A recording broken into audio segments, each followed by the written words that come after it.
World leaders at a major climate change summit saying developed nations have a legal obligation to help developing countries. More than 140 world leaders have attended the opening of COP21. Delegates are aiming to secure agreements to ensure greenhouse gas emissions do not rise by more than 2 degrees Celsius.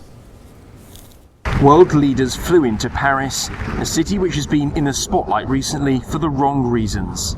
A minute's silence to remember those killed in the terrorist attacks just over 2 weeks ago.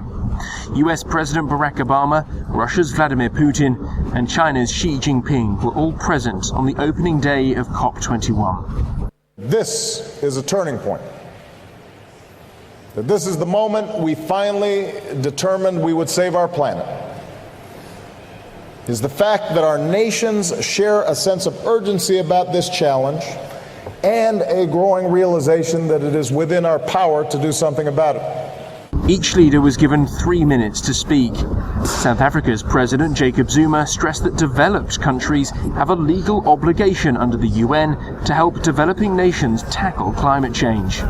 We urge developing countries, given their historical responsibility, to take the lead and honor their existing commitments. The aim here is to reach agreements on actions to ensure the world's temperature does not rise by more than 2 degrees Celsius.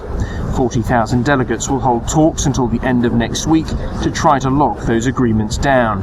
For Africa, charities say there is a real need for action. The African group of countries, for them to tackle climate change has become a real priority. Now, of course, they're also trying to tackle deep issues of inequalities and poverty. Protesters made their voices heard outside the summit amid tight security.